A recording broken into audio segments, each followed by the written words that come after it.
गुरु जी के चरणों में सशक्त नाम और संगत को भी प्रणाम। गुरु जी के चरणों में आने का मौका हमें 2007 में मिला और तब से गुरु जी ने कितनी कृपा की कि मैं व्याख्यान करता रहूं तो शाम हो जाए। पर जो मैं हुक्म हुआ है कि वो सत्संग जो मेरे साथ गुरु जी ने कृपा की है लेटेस्ट, वो आपको सुनाऊं। मेरे को पेट की कोई प्रॉब्लम थी 2005 से, तो काफ़ी इलाज करवाया और ठीक नहीं हो रही थी। कभी आयुर्वेदिक, कभी एलोपैथिक, पर वो ठीक नहीं हो रही थी। कोई भी प्रॉपर डायग्नोज नहीं होता था। इस साल जुलाई में मैं अचानक उठ के डॉक्टर के पास चला गया। घर में भी किसी को नहीं बताया। वहाँ से मैंने बताया कि मैं इधर आया हूँ। डॉक्टर ने मेरे को कुछ टेस्ट करवाने के लिए कहा, तो फिर मैंने घर में बताया कि ऐसे ऐसे दवाई करके करनी है। तो मैं गया, टेस्ट में कुछ ग्रोथ सी आई। डॉक्टरों को लगा कि ये ग्रोथ कैंसरस हो सकती है, तो उन्होंने उसकी एक पीस ले लिया और वो बायोप्सी के लिए भेज दिया। बायोप्सी में आया कि शायद ये कैंसर नहीं हो सकता, पर चांसेस हैं, क्योंकि ये बहुत छोटा पीस है। ये इसका जब तक पूरा पीस नहीं निकाला जाएगा तब तक ये कंफर्म नहीं है कि ये क्या चीज़ है, ये पॉलिप है, ट्यूमर है कि कैंसरस क्या चीज़ है। उसके बाद उन्होंने एक और टेस्ट मेरा किया। वो टेस्ट करवा के जब मैं डॉक्टर को दिखाने गया, वो एक किस्म का घबरा गया। उसने मेरे साथ बात नहीं की। उसने कहा आप जाके इमीडिएटली सर्जन से मिलिए। तो मैं क्या बात तो करो। डॉक्टर बात नहीं आप सर्जन से मिलिए, फिर मेरे से बात कीजिए। सर्जन कहने लगा कि ये जो है आपका ये कैंसरस हो सकता है, पर इसको निकालना बहुत ज़रूरी है। पर यहाँ पे इंडिया में इसका प्रोसीजर बहुत लंबा है। यहाँ पे हमें पहले अगर हम करते हैं तो आपका ऑपरेशन करके उसके बाद नसें कुछ काट के उसमें बैग लगाना पड़ेगा। उसके बाद फिर 1 महीने के बाद लगाना पड़ेगा। तो थोड़ा सा मैं अपसेट हुआ। मैंने कहा ये क्या है। तो उसने फिर एक सजेशन दिया कि तो इंडिया से बाहर, इंडिया में ये एक टीएम ऑपरेशन है, वो इंडिया में पॉसिबल नहीं है, पर यूएसए, जर्मन में, इंग्लैंड में, सिंगापुर में ये है। तो मैंने कहा ये यार ऐसे जीने से, ट्यूब लगने से, तो मैं गुरुजी को अरदास की। मैंने कहा गुरुजी अगर करना है तो ठीक, नहीं तो अपने पास बुला लो। यहाँ भी आपके मंदिर में, वहाँ भी आपके चरणों में रहेंगे। तो मैं ऐसे नहीं जीना चाहता। या तो बिल्कुल ठीक कर देना या अपने पास बुला लेना। तो अब हमने 2-4 ईयर में गंगाराम में भी डॉक्टरों को कंसल्ट किया है। वो टीएम एक ऐसा ऑपरेशन है कि हिंदुस्तान में कहीं होता ही नहीं। किसी डॉक्टर को इसके बारे में पता ही नहीं कि ये क्या चीज़ है। गंगाराम का जो सीनियर हेड है उसको हमने कंसल्ट किया, कहता वो टीएम होता क्या है। यूएसए से एक डॉक्टर आया, उसने कहा कि ये ऐसे है, पर यहाँ मशीन अवेलेबल नहीं है।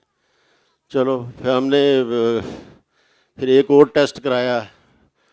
हाँ, उसके टीएम के जब उसने हमें कहा कि आपको ऑपरेशन करना चलेगा, तो हम गुरुजी के आए। गुरुजी के आज तक लंगर खाते थे, हर चीज़ खाते थे, पर वो उसकी एक रूटीन सा बन गया था कि ये लंगर खाते हैं, गुरुजी की ब्लेसिंग है। पर वो जो अंदर से एक फीलिंग आती थी, शायद वो हम भूल गए थे कि हाँ जी खा लिया ये चलता था। पर उस दिन आए, हमें सुना हुआ था कि गुरुजी डबल चाय प्रसाद देते हैं, लंगर कराते हैं जब वो बीमारियां दूर करने लगते हैं। तो हम आए, गुरुजी की जनरली हम एक कोने में बैठते हैं फ़ोटो के पीछे। तो हमारे दिल में आप देखो आज गुरुजी कैसे हम ट्रीटमेंट शुरू करते हैं कि वो हमारा बिना ऑपरेशन के या जैसे भी करना है ये चीज़ को ठीक करेंगे। तो लास्ट थर्सडे का दिन था, लास्ट राउंड चाय का प्रसाद का चल रहा था। तो हम बैठे, तो मेरे बेटे के दिमाग में आई कि मिले प्रसाद दोबारा, और उसको मिल गया। उसके दिमाग में आई कि पापा को तो मिला नहीं। तो उनको मिले ट्रीटमेंट तो उनका होना है। वो गुप्ता अंकल जो चाय प्रसाद देते हैं, वो बड़े मंदिर में कोने में जो है दरवाज़ा, वहाँ चाय कर रहे थे। 5-6 चाय के गिलास थे उनके पास। तो वो उन्होंने इधर उधर देखा, फिर संगत में घुस गए। मैंने कहा अब हमें क्या मिलना है। देख ऐसे रहे थे जैसे वो मेरे को देख रहे हैं। गुरुजी ने उनको दिमाग में क्या दौड़ डाला। थोड़ी देर में मैंने कहा अब तो चाय मिलेगी नहीं, अब लास्ट है। वो गुरुजी फिर वहाँ से निकले, वहाँ से सीधा इस तरफ देखते हैं। शायद वो देख नहीं रहे थे मेरे को, पर गुरुजी उनको डायरेक्ट कर रहे थे, जाओ। वो सीधा मेरे पास आए, ऐसे बैठे संगत में, काफ़ी दूर पे बैठ रहा, हाथ इतना लंबा करके चाय प्रसाद वो सिर्फ मेरे को दिया, मेरी वाइफ को दे दिया। हमने सोचा कि गुरुजी का ट्रीटमेंट शुरू हो गया। आज जो सुन रहे थे कि उन्होंने उसके बाद लंगर प्रसाद, हमने जब तक 1 महीने का टाइम था रोज़ जाना शुरू कर दिया। रोज़ ऐसे होना लगा कि 1 बार 2 बार 3-3 दफ़ा चाय प्रसाद हमें मिलना शुरू हो गया। एक ख़त्म की दी, दूसरा और आ गया। एक बार तो ऐसे हुआ भाई एम्पियर हैं तो एक अंकल और लेके फिर हमारे पास खड़े हैं, वो तीसरी दफ़ा हमें चाय प्रसाद दे रहे हैं। मतलब ये फील हो गया कि अब क्या करना है गुरुजी ने, ये तो गुरुजी को पता है। पर यह है कि ट्रीटमेंट उन्होंने जो हमने सुना था वो उन्होंने हमारे शुरू कर दिया है। ऐसे ही लंगर 2-2 3-3 दफ़ा, कभी कोई अंकल लेके आ रहे चलो अंकल लंगर करो, कभी दूसरे अंकल आके जा रहे। कई अंकल को हम पहचानते नहीं, आज तो आपको दोबारा अंकल करके जाना है। ऐसे ऐसी बातें हमारे साथ होने लगी। एक लंगर करके उसके बाद डबल लंगर मिल रहा है, 2 की 4-4 ऐसा गुरुजी ने वो सुना था, वो ट्रीटमेंट शुरू हो गया। फिर डॉक्टर ने एक टेस्ट कराया, एमआरआई हमें बोल करने के लिए कहा। एमआरआई में जो थी उसमें कंडीशन कुछ और आ गई। तो उसके बाद एक और अल्ट्रासाउंड था, वहाँ कराने गए। तो अल्ट्रासाउंड करने के बाद वो डॉक्टर कहता है ये तो रिपोर्टें सब चेंज है, ये कराया कहाँ, अभी 1 दिन पहले कराया था। उस दिन से हमने रियलाइज़ कर लिया कि गुरुजी ने ट्रीटमेंट करके इसको काफ़ी सिंप्लीफाई कर दिया है। तो हमने in the mean time Singapore foreign में कांटेक्ट करने शुरू कर दिए डॉक्टरों से कि हमें जाना पड़ेगा ऑपरेशन करवाने के लिए। तो लास्ट टाइम जब हम उसके करवा के गए, एक सारी रिपोर्टें इकट्ठी करके डॉक्टर के पास गए, उसको डॉक्टर को दिखाई। तो वो कहता है अब ये है कि इस रिपोर्ट से ये तो नहीं लगता कि कैंसर है, पर जब तक ये पूरी बायोप्सी ना हो, कि पीस बहुत बड़ा है, होने के चांसेस काफ़ी हैं। तो मैं कोशिश करता हूँ कि ऐसे सर्जिकली यहाँ से काट देता हूँ, पर उसमें रिस्क है। तो मेरे बेटे ने गुरुजी का बैच लगाया हुआ था। एक सत्संग मेरे को याद था, जो एक अंकल अपनी वाइफ को दिखाने गए तो डॉक्टर को बार बार वो बैच दिखा रहे थे। तो वो एम्स का डॉक्टर था। मैंने कहा डॉक्टर साहब ये हमारे गुरुजी हैं। तो ऐसे पास जाके देखता है बैच को, 1 मिनट वापस भेजता है, अपने जूनियर को कहता है यार इनको एम्स में अपने उसके साथ किसी के पास ना भेज दूँ। कहता जी भेज दो। उसने उसके कहता 1 घंटे बाद कॉन्टैक्ट किया। हमने एम्स में कॉन्टैक्ट किया। गुरुजी की कृपा देखिए जी, ये ऑपरेशन सिर्फ एम्स में, ऑल ओवर इंडिया कहीं भी नहीं होता, सिर्फ एम्स में एक ही डॉक्टर है जो करता है, डॉक्टर पंसर। उसने कहा जी मैं कर दूंगा। तो पहले डेटें मिलती रही, करती रही, चेंज होती रही। हफ्ता हमें एडमिट हो गया। तो उन्होंने कहा वेडनेसडे को आपका ऑपरेशन होगा। तो वेडनेसडे को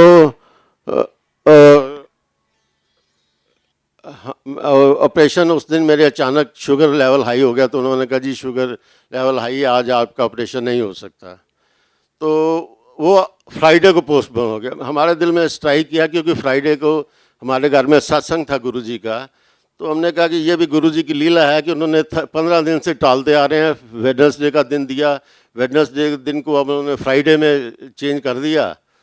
तो उस दिन फ्राइडे को लिए फिर वो मेरे को उन्होंने कहा जी 8 बजे आपको ले जाएंगे। 8 बजे को लेके वो मेरे को लेके चले गए। पर ऑपरेशन ले जाते उन्होंने 11 बजा दिए। वहाँ थीजिया रूम में फिर मेरे को बिठा दिया बाहर। तो वहाँ पे फिर मेरे को दिमाग में चलने लगा 12 बजे हमारे घर में जोत जलती है। तो गुरुजी ने ये 12 बजे ही मेरे को अंदर लेके जाएंगे, अंतीजिया देंगे और ऑपरेशन करेंगे। इन द मीन टाइम वो एक दुविधा थी कि अब आंटी जाएं कि ना जाएं, घर में सत्संग है, पूरी संगत आई होती है। तो आंटी का क्या, फिर गुरुजी का जैसे आदेश हुआ कि इन डॉक्टरों कंजरों ने क्या करना है, करना तो मैं नहीं है, तो आंटी को भेजो घर। तो अपने आप आ जाएगी। तुम मेरा बेटा था और मेरा सन इन लॉ था, हम दो ही थे, हमने किसी को नहीं बताया। वहाँ वाइफ जो मेरी आंटी चली गई, घर चले गए, हमारे घर में सत्संग हुआ। मैंने कहा, सोचा था कि लंगर करके आ जाना, पर वो ऐसे गुरु जी की महिमा रही कि वो 6-7 बजे तक घर में ही रही, सत्संग उधर ही होता रहा। इतना उस दिन घर में हमारे डांस हुआ, ये हुआ, गुरु जी की ऐसी ब्लेसिंग होती रही।